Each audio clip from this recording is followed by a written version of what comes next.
Okay, so people are asking me how come I haven't uploaded a video or talked about the drama surrounding Shannon Sharpe and Mike Epps. And there's a reason I haven't talked about it or haven't even brought it up because I felt like this was manufactured drama and hype. Okay, so basically, Shannon Sharpe, and I feel like, first and foremost, let's give Shannon Sharpe his props and his flowers. I think he's doing wonderful things with Club Shay Shay. The numbers are through the roof. Uh, Ever since he left Fox Sports 1, he's been making the right decisions, and those right decisions are paying off, and it's benefiting one Shannon Sharpe. In Shannon Sharpe news, by the way, he's a regular at First Take after the end of the National Football season. Okay? I just want to throw that out there. That was breaking. People were wondering. But Shannon Sharpe has been betting on himself, and he's been winning at the blackjack table. I think the biggest interview thus far in social media and YouTube history is the interview with him and Cat Williams. If you didn't know Shannon Sharpe, if you didn't know Club Shay Shay, you know it now. Okay? And I think that was the right move for Shannon Sharpe. Now, a lot of people in black entertainment, in black sports media, is not liking the recent success of Shannon Sharpe. Shannon Sharpe is not waiting on nobody. He's, breaking down doors and doing it his way. And a lot of these, a lot of people, a lot of content creators in black entertainment and in sports media, y'all need to up y'all game up. Okay? It's getting hot in here. Now you got Steven Jackson talking about Shannon Sharpe, about the Cat Williams interview. Stephen A. Smith is trying to steal some clout from that interview by, bringing up the fact that Jason Whitlock doesn't like him. Like that's old and over with, Stephen A. Smith. But Stephen A. Smith tries to figure out a way to parlay himself with Shannon Sharpe. Now, there's a lot of whispers or rumors are suggesting that it seems like Stephen A. Smith is a little jelly over Shannon Sharpe's success. And he's jelly over the fact that, even though he even though he was advocating him to come to ESPN, it seems like ESPN may give Shannon Sharpe that Pat McAfee money faster than they will give it to Stephen A. Smith. And Pat McAfee has cooled off. Okay, so just keep that in the back burner. But anywho, back to Shannon Sharpe and Mike Epps. I didn't think this was all, choreographed like a wrestling event on WWE. It started off with Mike Epps, commenting about the Cat Williams episode. He said a couple of jokes about Shannon Sharpe, talking about he didn't want to be on the show. And Shannon Sharpe threw a couple of jabs at him saying, well, that's not what you said in the DMs. And then Mike Epps responded back saying, yeah, low key, I wanted to be on your show to promote my special on Netflix. And he lost me there. Him and Mike Epps just lost me there. They lost all credibility around me. I knew that this was all about collaborating and building, building what they have. Club Shay Shay, Mike Epps special on Netflix. Okay. So I was out. All right. But now you're starting to see a trend after the Cat Williams episode of a lot of black comedians not having Shannon Sharpe's back. Now, a lot of these black comedians are saying about the Cat Williams interview. Yeah, Cat Williams said some good things. He said some bad things. He said some things that were true, and he said a lot of stuff that was cap. Okay? So, that's that. And you had a lot of people throwing arrows, not at Cat Williams, but at Shannon Sharpe. Okay, and they talked about Shannon Sharpe's sexuality, who he prefers. They talked about how he named his show Club Shay Shay. They talked about his stylists. You know, everyone that's in the content creation game, or if you've been on social media for the past 3 or 4 years, we all are in tune with that stuff. All right. Now, Dave Chappelle, was jabbing at Cat Williams, the interview itself, and he basically said, and bluntly, Cat Williams is an amazing artist. All right. So why is he dirtying up his canvas? Something like that. And you had Corey Holcombs, said the same, pretty much repeated what Dave Chappelle said, but he also was throwing arrows at Shannon Sharpe and his podcast, and talked about his sexuality and things of that nature. Steven Jackson and Matt Barnes are starting to feel the pressure, and now they're saying some things about Shannon Sharpe, saying things like, we have relationships with these people that we have interviews on. We're not. Basically, what they're saying is they have a relationship with the same people that Cat Williams talked about. And they're saying, like, if Cat Williams was on their show, they would have constructed it and maneuver it to the point where he wouldn't be, talking about these people that they have relationships with. Now, a lot of people are going to say, that's that's the wrong way of doing it. That's the wrong way to approach it. And some people are going to agree with Matt Barnes and Steven Jackson at that point. But the crux of everything is Shannon Sharpe is doing numbers. Matt Barnes and Steven Jackson is not. Okay? They just need to up their game up. Because this is a competition. As a content creator, nothing is going to be given to you. You're going to have to earn this stuff, okay? You guys you can get somebody that can get you those same numbers or somewhere of those numbers like Cat Williams did for Club Shay Shay. Okay? So, you had all these comedians. Steve Harvey, mentioned it, but he didn't go into full details about it. I think Steve Harvey is waiting anticipation to say what he has to say, or to come off his chest. Or maybe Steve Harvey is in a space where, that don't bother him, okay? And he just, brushed the dirt off his shoulders, and he's keeping it pushing, okay? Besides Steve Harvey, he got other things to worry about, all right? And I think that's what ultimately the decision he made. So you got everyone, low key. I mean, they appreciate the interview, but low key throwing their arrows at Shannon Sharpe, which, by the way, Shannon Sharpe didn't do anything. Shannon Sharpe just allowed Cat Williams to talk. But it seems like a lot of people in Black Hollywood, as well as, sports media, black sports media, is saying, Shannon Sharpe could at least curved him away from, disrespecting a lot of people that they have relationships with. Okay? It's not what you know, it's who you know, particularly in entertainment. All right? So everyone was talking about that. And then he did Country Wayne. It seems like, everybody is okay with the Cat Williams interview. And then he did Monique. And when he did Monique, that was the straw that broke the camel's back. Okay? I'm going to say this. I think Monique has a point with some of the stuff that she's saying.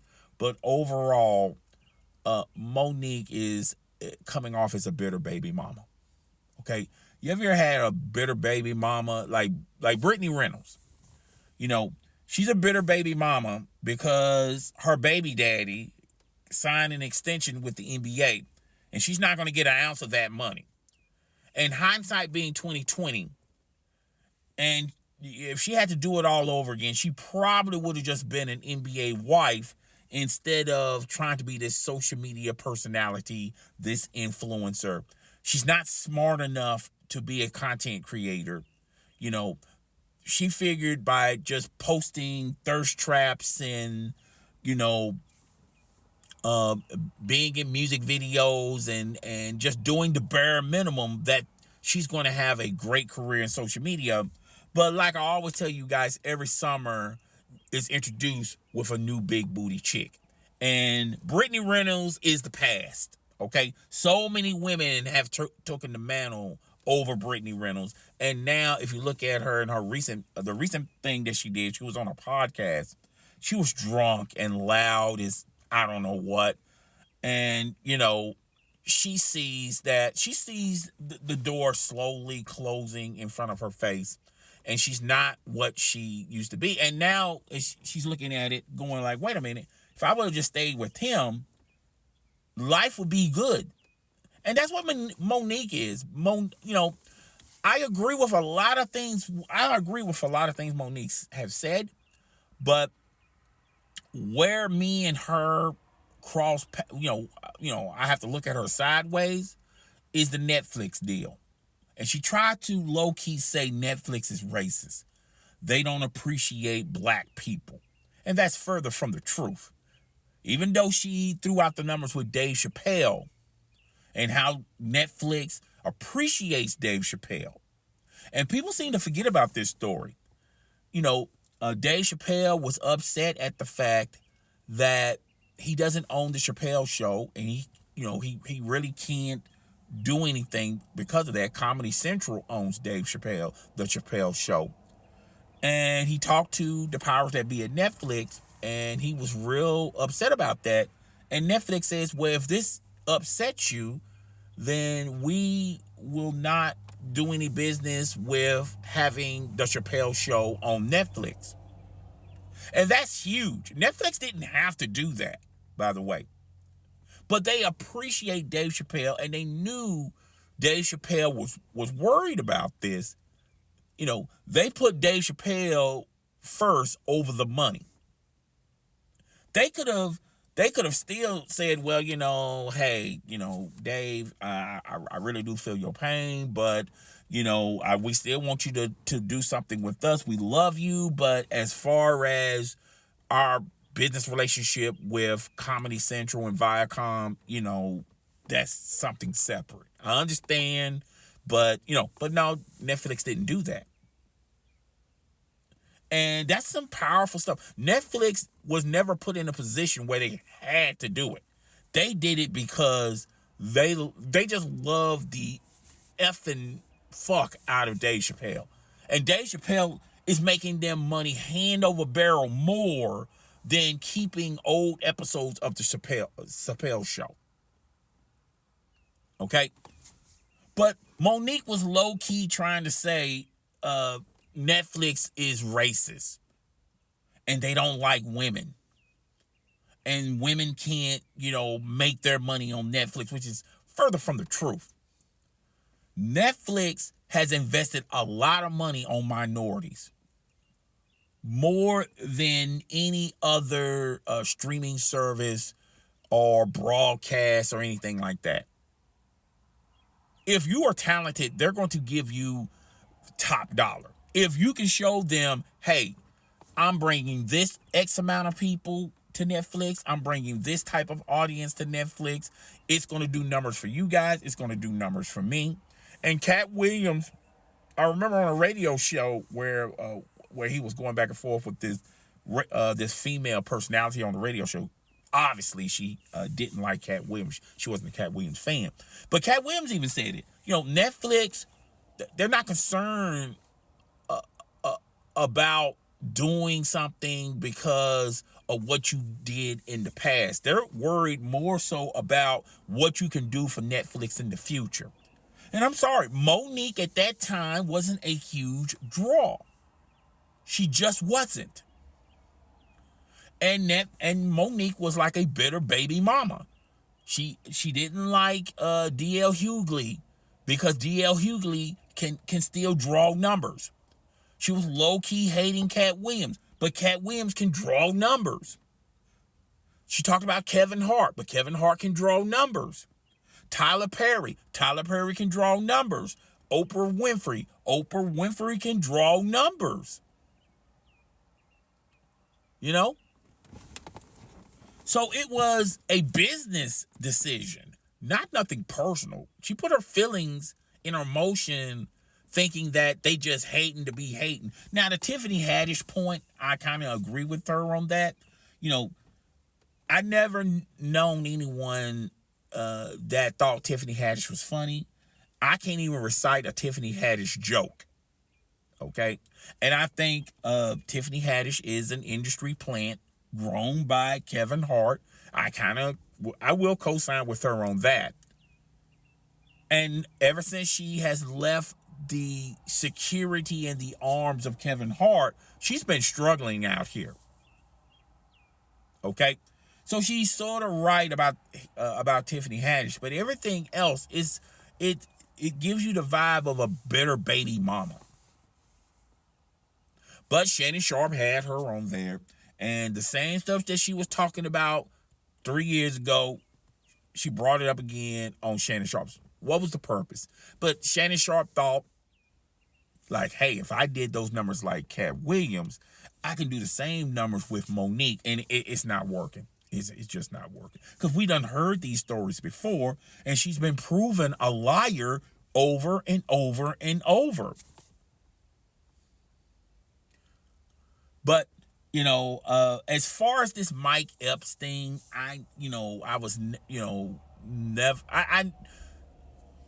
when the back and forth began with him and Shannon Sharpe, I just, miss me on this. This is clearly a promotion to sell Mike Epps' special on Netflix and Shannon Sharpe's Club Shay Shay. It would not surprise me none if they got something in the future where he's going to be on Club Shay Shay. That's ultimately, this is just one-on-one in collaboration. Now, there's something going on with Shannon Sharpe and Eddie Griffin. Eddie Griffin said some things about Shannon Sharpe. Look, Shannon, I'm going to be honest with you. When you are in the arena with comedians are, and they're telling jokes about you, you can either just suck it up and take it, or you can do what you've been doing and just try to out-joke a comedian, which is not going to go very well for you. Corey Holcomb said a lot of stuff about you. Yeah, Eddie Griffin is now starting to say a lot of things about you. Now you're going to sit up there and say, well, he's just recycling the same old stuff people always said about me. I mean, how come he can't be original? How come he can't be original? I heard them jokes before. Ha ha, kiki. Okay, but I'm telling you, Shannon, and this is what happens when you play with fire, you get burned. Okay? And I really do think there's a parallel with you doing that interview with Cat Williams and allowing Cat Williams to just say whatever he wanted to say. Now, I'm not saying that was the right thing. I'm not saying that's the wrong thing. But you got to be a big boy and handle the criticism or the critique people are going to say after that interview. And then you open the door for Monique, and Monique has not been popular with a lot of comedians. I haven't heard not one comedian stand up for Monique. Now, like I said, Monique has said a lot of things that I could co-sign with. I do feel like black actresses struggle when you're talking about getting a deal.